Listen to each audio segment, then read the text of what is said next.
Breast cancer एक अवस्था है जिसमें ब्रेस्ट की सेल जो है उसमें अनकंट्रोल सेल डिवीज़न होता है जिससे ट्यूमर का निर्माण होता है।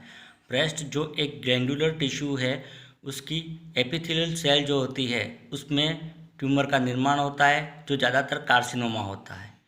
यह ब्रेस्ट कैंसर वुमन में ज़्यादा होता है, मेल में यह बहुत ही कम मात्रा में होता है। ब्रेस्ट कैंसर के type.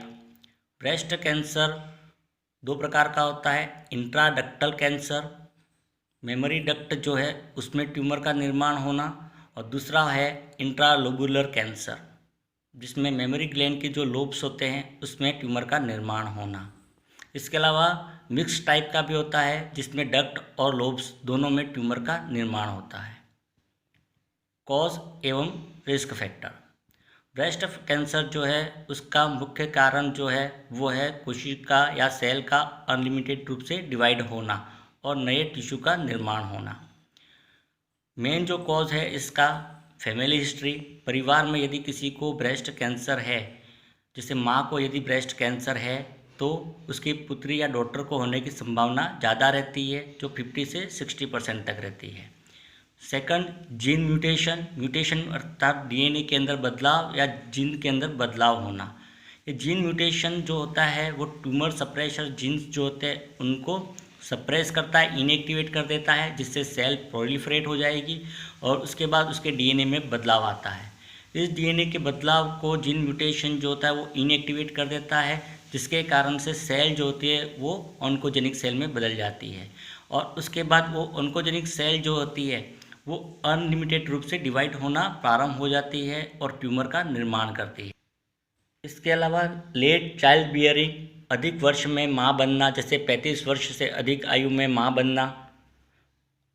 Early menarche, menstrual cycle का जल्दी शुरू हो जाना 12 वर्ष से कम उम्र, या लेट मिनोपॉज, उसका लेट बंद होना 55 वर्ष से अधिक आयु। दोनों ही कंडीशन में एस्ट्रोजन का लेवल बढ़ा हुआ रहेगा और ये भी ब्रेस्ट कैंसर प्रोड्यूस करेगा। ओबेसिटी है। इसके अलावा ब्रेस्ट डेंसिटी का बढ़ जाना, prolong use of oral contraceptive, लंबे समय तक ओरल कॉन्ट्रासेप्टिव का यूज़ करना वो भी ब्रेस्ट कैंसर प्रोड्यूस कर सकता है। Hormone replacement therapy, late menopause के अंदर या मिनोपॉज के बाद हार्मोन्स की भरपाई के लिए हार्मोन रिप्लेसमेंट थेरेपी चलाई जाती है। ये भी एस्ट्रोजन हार्मोन के लेवल को बढ़ा देगी और वो भी ब्रेस्ट कैंसर प्रोड्यूस कर सकता है। इसके अलावा अल्कोहल, स्मोकिंग, टोबैको, ये भी ब्रेस्ट कैंसर को प्रोड्यूस कर सकते हैं। कॉज के बाद फिर आते हैं ब्रेस्ट कैंसर के sign and symptom. Breast cancer जो है उसके जो साइन एंड सिम्टम, ब्रेस्ट में ट्यूमर का निर्माण होता है। ये ट्यूमर जो है वो स्पेस को ऑक्यूपाई करेगा जिसके कारण से आसपास का टिश्यू कंप्रेस होगा और आसपास के टिश्यू कंप्रेशन के कारण से वहाँ की स्किन जो है वो इरोजन हो जाएगी। और जो साइन एंड सिम्टम दिखाई देंगे वो होगा, एक तो लंप होगा, पेनलेस लंप होता है, गठान महसूस होगी ब्रेस्ट के अंदर, एरिया स्वेलन हो जाएगा, ब्रेस्ट के आसपास के एरिया में स्वेलिंग हो जाएगी।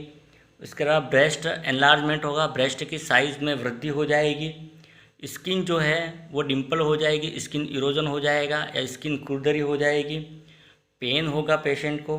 इसके अलावा निप्पल जो है वो अंदर की तरफ धंस जाएगी, रिट्रैक्टेड निप्पल हो जाएगा। इसके अलावा निप्पल जो है उससे डिस्चार्ज होगा। ट्यूमर के कारण से वेंस जो होती है उस पर खिंचाव होगा और उसके कारण से निप्पल से डिस्चार्ज होगा। ये डिस्चार्ज या तो सीरस हो सकता है या ब्लड डिस्चार्ज हो सकता है। Stage of breast cancer. Breast cancer के स्टेज ब्रेस्ट कैंसर की ट्यूमर की साइज़ और उसके स्प्रेड के आधार पर गंभीरता या सीवियरिटी के आधार पर इसकी स्टेज डिसाइड की जाती है। फर्स्ट स्टेज जिसमें ट्यूमर जो है वो 1 इंच से स्मॉल साइज़ का होता है और लोकेलाइज होता है, एक एरिया में ही रहता है, आसपास के टिश्यू में प्रवेश नहीं करता है। सेकंड स्टेज जिसमें ट्यूमर जो है वो 2 इंच तक का होता है और ऑक्सिलरी लिम्फ नोड तक पहुंच जाता है। थर्ड स्टेज जिसमें ट्यूमर की साइज़ 2 इंच से ज़्यादा होती है लेकिन 5 इंच से कम होती है और ये ट्यूमर जो है वो एक्सिलरी लिम्फ नोड तक जो है फैला हुआ रहता है। और फोर्थ स्टेज जिसमें ट्यूमर जो है वो वाइडली स्प्रेड होता है, ब्रेस्ट के अदर क्वाड्रेंट जो है वहाँ पर भी फैला होता है, एक्सिलरी लिम्फ नोड तक भी फैला रहता है। डायग्नोस्टिक इवोल्यूशन, ब्रेस्ट कैंसर को डायग्नोस कैसे किया जाए?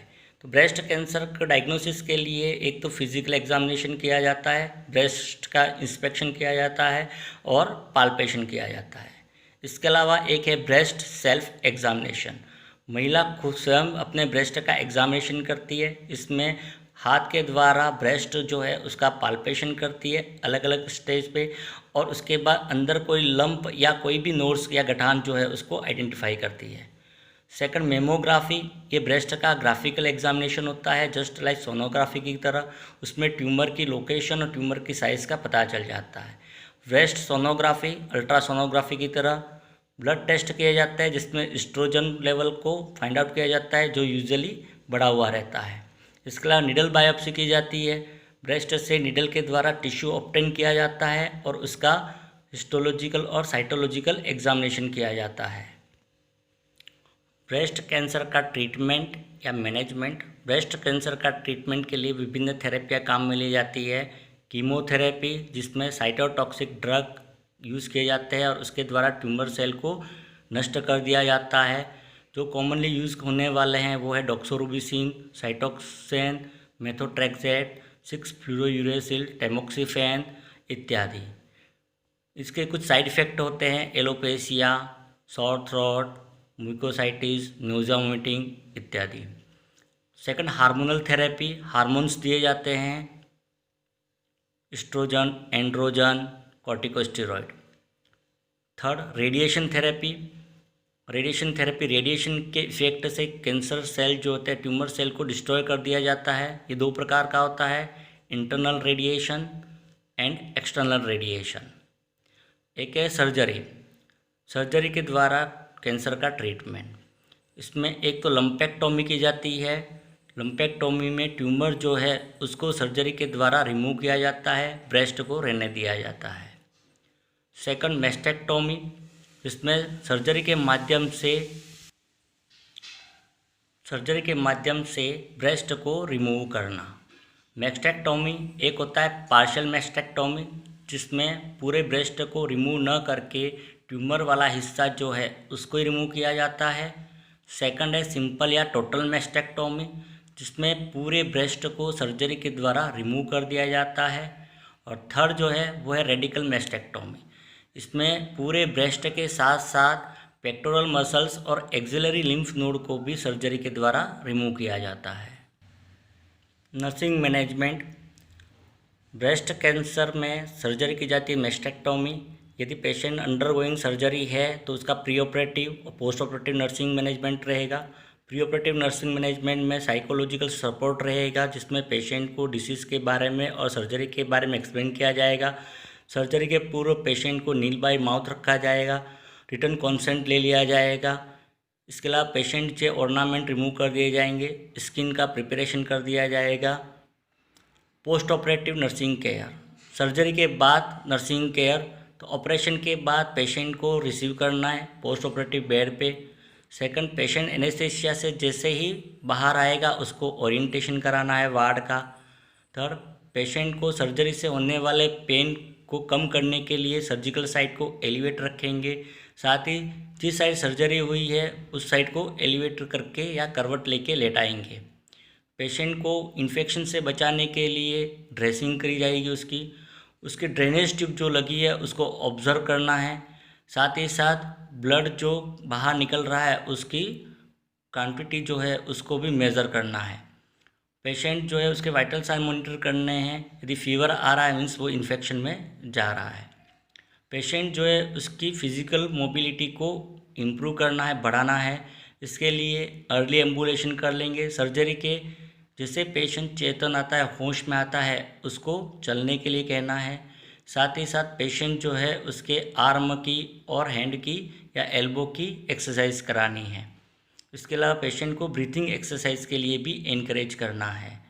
साइकोलॉजिकल सपोर्ट देना है पेशेंट को। सर्जरी के कारण से पेशेंट के ब्रेस्ट को रिमूव कर दिया गया है, जिससे उसकी बॉडी में डिस्टर्ब हो सकती है।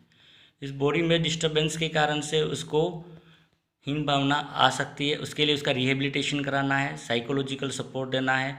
पेशेंट को पेडेड ब्रा के लिए एडवाइस करना है, पेशेंट को रिकंस्ट्रक्टिव सर्जरी के बारे में भी एक्सप्लेन करना है, पेशेंट और उसके फैमिली मेम्बर को भी सर्जरी के बारे में एक्सप्लेन करना है, वेट लिफ्टिंग के लिए पेशेंट को मना करना है,